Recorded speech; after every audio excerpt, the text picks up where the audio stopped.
Hey everybody, how's it going? So I'm gonna go over all of the stores that I checked out last year just to see what happened to them all. And as you can see, this is the one on Allen and Stanton Street. It was somewhere in the range of about 1,000 square feet, which is about 350 square feet more than my old store, but it was twice as much. They wanted $10,000 and they were really grilling on whether I could afford it. They really did not want to come down from $10,000, and as you can see, it is for rent. In addition, the Tinker Sphere that was next door is also for rent. This is also for rent. And to the left on the block is also for rent. So this was the first store that I checked out in the Allen Street area. And yep, there is no tenant here.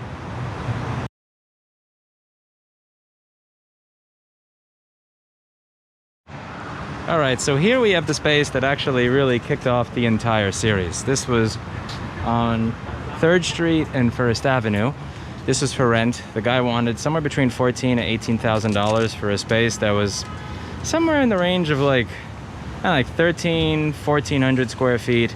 And he was really serious about that $14,000 to $18,000 for it. It wasn't really that nice. It was kind of somewhat dilapidated condition, as you can get an idea of here.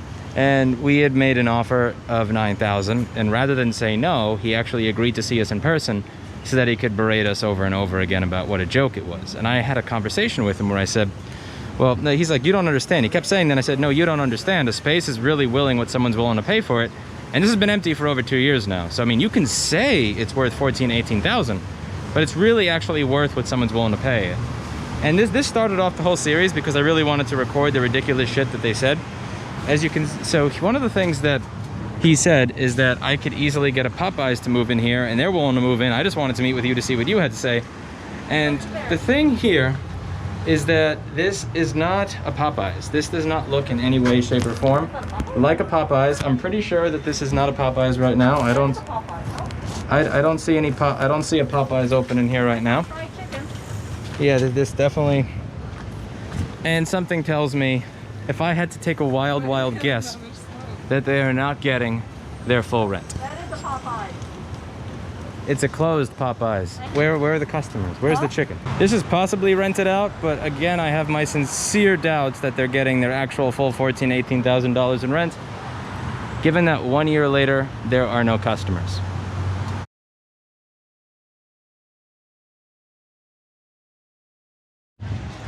Okay, so here we have the restaurant at 235 East 4th Street. This has had considerable work done to it, clearly, because when I went to it, it was a falling apart roach motel filled with roaches, and they turned it into a art gallery. I'll be honest, I kind of liked a lot of the charm that was there before when it was a restaurant. I really liked the way it looked. I just didn't like the fact that putting a gate on was going to be really expensive, and that it was filled to the brim with cockroaches everywhere. They weren't willing to give even a single month of free rent as a concession, which is usual when you have to do maintenance to a place. But this is what it looks like now. It is an art gallery, and this art gallery seems, and I really don't understand how these places make money, since, again, like, it took me a while of saying no to negotiate the guy down to $9,000 a month and no free rent. So I'm kind of curious, how much are you charging per painting, and how many of them are you selling a month in a recession in order to pay this amount of rent? I'm also curious if they are paying full rent, because as you can see, it's closed. There's no name anywhere, so there's no sign up yet. And in addition to there not being a sign, there's also no name of whose art gallery this is or who owns it. But yeah, it looks like someone took it, and they put some good money into renovating it, because you guys remember what this thing looked like before. You can see the floor is still not fully done. That's just cuts of plywood there, not OSB. So it doesn't look like it's finished yet. All right, let's go on to the next location.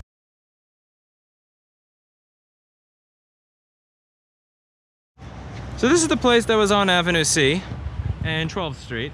I can't look in it right now because there's paper over it. This is, these work permits here have been here since actually before I viewed the space. That's how old they are. This is still not rented. So I think they wanted somewhere in the 12 to 15K range, around there. They were willing to lower it to 9,000 for the first year, and then like maybe 10 or 11,000 the year after that, then 12 or 13 the year after that. They wanted to really, he needed there to be a certain amount of rent by the second or third year of the lease.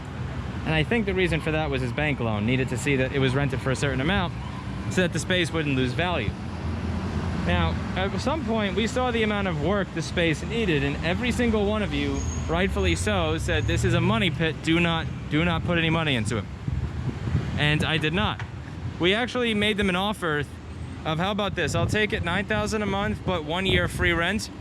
The scary thing is they actually said okay. And we still declined it because it probably needed more construction than that. Sonny estimated that I was probably looking at over $150,000 to $200,000 to make this place even remotely usable, and even then. So it was funny, if you look at Paul talking to the real estate person, he's just like pointing at stuff saying, so why is there a door up there? Why do you have a light fixture behind a wall? And it was all really kind of fishy. Like, did you put this wall up to hide flood damage? If this place did not work at street level before, then why do you have a door that's there at street level? Like, all this kind of weird stuff. But looks like this place is still not leased or for sale. It says retail space for lease and also retail condo for sale, which makes me wonder, maybe the guy doesn't even looking to lease it anymore. He just wants to get rid of it because he bought junk. But yeah, this is not available anymore either.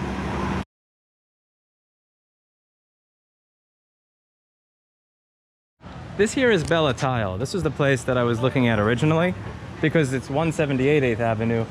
Moving would have been really easy because it's literally right around the corner. They wanted around 9,000 to 10,000 for this. I think they wanted 10 or so, or 99 to 9,500. When I first looked at it, I thought this was amazing because it looked a lot spacier. But in reality, it's really only mildly larger than the place I have now. Like, the back room did open up more and there was a little extra space in the front. But for the most part, this was about the same thing. There were a lot of limitations. There was stuff like, you know, if you want to throw this thing away in the basement, maybe you can, maybe you can't. We don't want you to be allowed to replace this gate in the front that is really woefully inadequate and old. And we really weren't able to get over that hump of the rent being in the like close to 10K range for a mild upgrade, and also the fact that there were lots of stuff that we were just not allowed to do. I would like, if I'm paying that amount of money, to be able to change the gate, and it stopped there. And as you can see, it's been a year since I saw the place and it is still vacant as it was before. It's not even like another tenant has come and gone, because with that place on Allen and Stanton Street, you could see that it said for rent, but there was a sign there that wasn't before, which means that somebody moved in there and went out of business a few months after, because again, who's paying $10,000 a month for 900 square feet? But this place still has the Bella Tile sign, which shows you that really nothing here has actually changed as I expected. And also, we're right down the street from another store that I'm going to show you. This here is my old store. You check this out. My motors are still in the window. Technically, I mean, I think they haven't changed the locks yet. These look like the same locks that were there before, so probably the same keys. But I signed a thing that says I can't go in here, so I'm not. My price list is still up there on the window. My Bafang motor cores that are broken are still there, and it says 19.99 miles per hour with a bunch of little smiley faces on it. As you can see, this has not been rented out yet, and they have not even considered renting it out yet.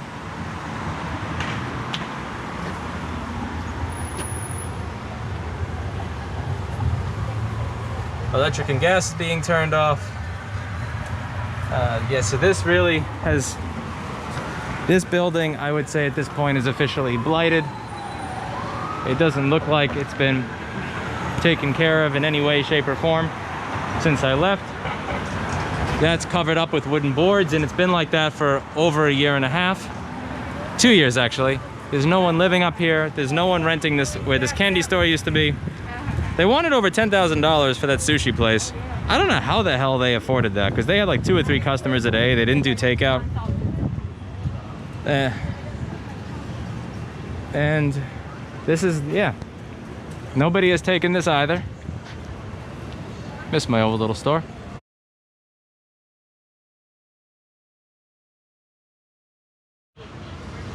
Okay, so here we have the hardware store that they were looking for somewhere in the $8,000 to $10,000 range for this, and it was mildly bigger than my old store. Again, I think this comes out to like 900 or 1,000 or so, from what I remember in the video that I did. It was, you know, kind of beat up, but not terrible. And they were looking at around the $8,000 to $10,000 range for this old hardware store. The problem with it is that, from what I heard, they wanted me to pay the property tax for the whole building.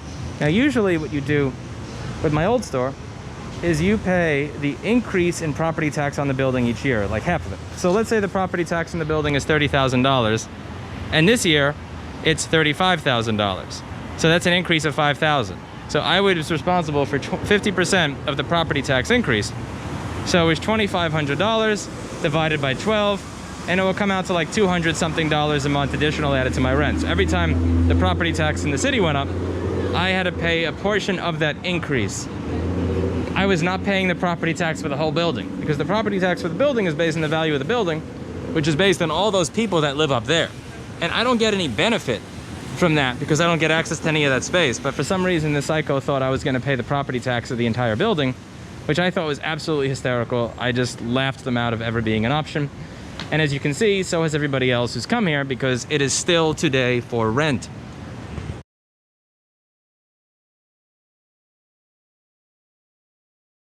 Hey everybody, how's it going? So this is the place on 28th Street that I went to. A lot of you like this place on Lexington and 28th. The problem with it was that they wanted around $14,500 for it, somewhere around there. They were willing, like if I really bargained, to get it down to 13 or so. Only 2 months free rent, I think. Only 1 month or 2 month free rent. And I think a 2-month deposit. But that was after a lot of negotiating back and forth. And again, this is less than 2,000 square feet, and it's split between 2 floors. So you have the top floor, which requires that I leave the front of the store, open this door, walk up a staircase and go up there, rather than just, you know, have the entire 2,000 square feet on one floor. This place has not rented yet. It's still the same place there, the Boutal Emporium, and it still has the store for rent with the same sign there. Now, the 2 gentlemen that own this building are actually really nice people. They just, you know, I think they're really old Irish or Italian guys, like in their 80s or 90s or so. But they did this thing where it's like good cop, bad cop, or one of them pretends to be really play offended. He's telling me the value of the space, how much it's worth, how many people are willing to take it, how much money they're willing to spend on it. And I know that's bullshit. And then I tell them what I think, and then they take it as an insult. And then there's the other guy's playing good cop, and he's saying, no, let's hear him out. Like, what do you think it's worth?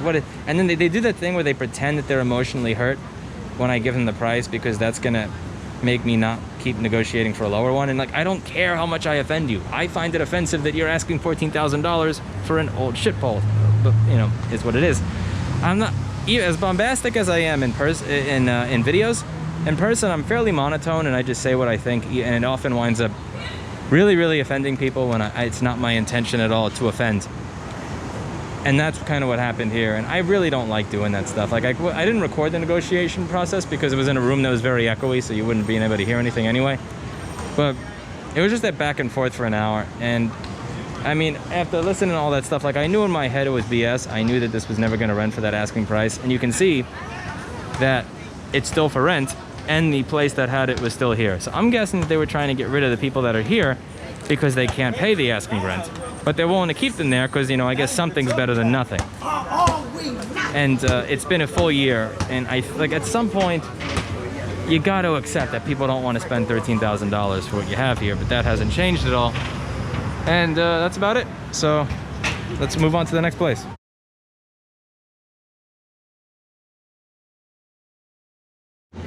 So this was my personal favorite. This is 34 West 27th Street. This is the place where they said it was 1,800 square feet for 10,000. And I showed up with my tool, and I shit you not, it was 850 square feet. It wasn't even half the size that they advertised it. It was less than half the size they advertised it as. The same signs are here that were here before, and it's completely closed, leading me to believe that they never actually found a person. Now, granted, it is possible that they did not change the signs above the store from when I came here last time, and someone rented the space, is closed on a Saturday night, and did not change the sign above, but I sincerely doubt that's the case, so I'm gonna call this still unrented. There's a really cool looking place across the street. But yeah, this is unrented as well, so we are gonna move on to the next one.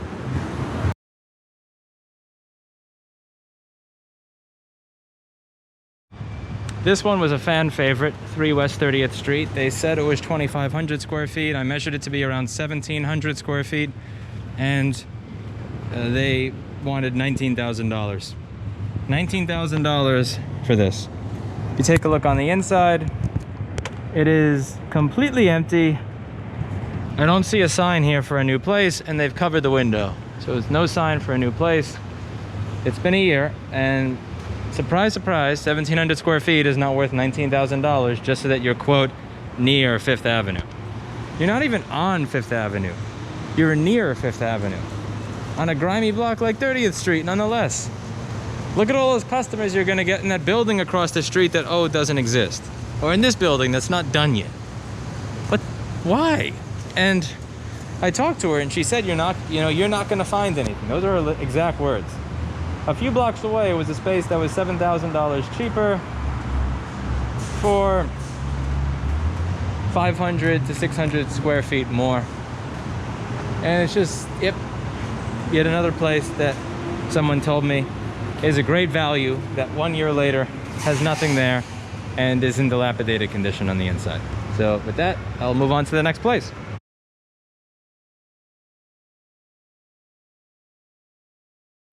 So this one here was a fan favorite. This is 124 West 30th Street. This is the space that Alan found me. I like Alan, I really do. I did not rent this place because in spite of Alan being an upstanding guy, I didn't think that the people who were managing and the owning this building are particularly upstanding people. So first, it started around 14.5. Around there, we negotiated it down to 12.8. Then they said they wanted a 4-month security deposit. I said, that's kind of, no, 3 months. Then they said, okay, 3 months, but it's gonna be the last 3 months of the lease. So over 10 years, your rent is gonna go from the 12,000 range to 17 to 18 range at the end of the lease. And they wanted me to pay a 3-month security deposit based on the end of the lease, and they tried to say that this is standard. That's not standard. And like, don't gaslight me by telling me that it's standard. So I kind of blew up negotiations at that point. And when you combine that with the fact that the super himself was also a real genuine prick. So I was trying to get him, just ask some basic questions, since he volunteered and gave me his number and said message me with anything. I had messaged him, didn't want to answer immediately, could answer me, a few days later about getting into the space. And he was, so that I could have a contractor talk to me about the $100,000 to $200,000 of work that I'd have to put into your building to make it even remotely usable. And he was an ass, and at that point I just kind of blew up the negotiation entirely. The managing agent visited me at my store and talked to me for a bit, but I wound up finding the space that I did find a few blocks away, and I said, screw it. I don't think they understood that the value here is not what they think it is. Because this was $12,800. After everything we did, 3-month security deposit with the first few months, but it still needed at least $200,000 of work just to be even remotely usable. I'm not talking about the floor, I'm talking about like everything. Walls, ceiling, ventilation, all this stuff. And my current store, which is 300 square feet, 350 square feet larger, $300 a month cheaper, is literally 3 blocks away. I like Alan, I really do. I think I gave him about 2,000 bucks for his time because I realized that I'm a pain in the ass customer. Even if it is a no fix, no fee kind of thing, like I did take up a lot of his time. But literally 3 blocks away was a space that was a way better deal the entire time, which kind of made me sad. But that's that. So this place is still not rented. There is no, that's the same sign that was there before, and it looks just as dilapidated as it did when I first visited. So we are gonna move on to the last place, which is about 19,000 bucks right down the block, and we'll see if that rented, and that will conclude our tour. So this one over here, I honestly don't even remember if it was the one on the left or the one on the right. It was a little smaller than the store that I have now, but we had a much nicer basement, and they wanted $19,000 for it, which I thought was crazy. I can't get my GoPro in enough there for you to get a really good look of what's on the inside of it. It's pretty done. Yeah, I wanted to get all this done while it was still light out, but oh well.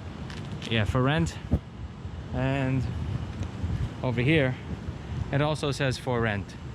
So that concludes my tour. Most of the places that I saw are either still occupied by the tenant they were looking to get rid of because they weren't paying the full rent, have never been rented, were rented for a month or two and then the place left, or have remained unchanged and unrented throughout the entire time period. So I really want you to think about this. If you're in a major city and you're dealing with realtors and they're telling you how much the place is worth, how great it is, all the foot traffic, how easy it is to make money there, you have to understand that you're being sold a pile of shit. Because of all these places that I showed you, most of them have not rented or rented for a very short time period to a place that failed and is now for rent again, because they refuse to accept an amount of money that is somewhat commensurate with the actual value. The city refuses to tax the buildings at something commensurate with the actual value. And as a result, it's going to stay empty like this for a very long time. It's not you, it's them. When they say the place is 2,500 square feet and it's the size of a fridge, it's not you, it's them. And you should let their place stay empty for as long as humanly possible. And just looking at this stuff, I'm honestly, I'm not gonna be sad when the city winds up emptying out as a result of all these places being empty. Because you have to understand, the people that live here are here because there are places to go to and there's places to work. And if all these places stay vacant because they refuse to rent it at a normal price, then there'll be no place to work. And if all these places stay empty rather than, you know, become interesting businesses, music venues, restaurants, so on and so forth, then there'll be no reason to be here for entertainment. And if there's no reason to be here for work or for entertainment, there will be no reason to be here. And that's pretty much it. So I will see you all in the next video.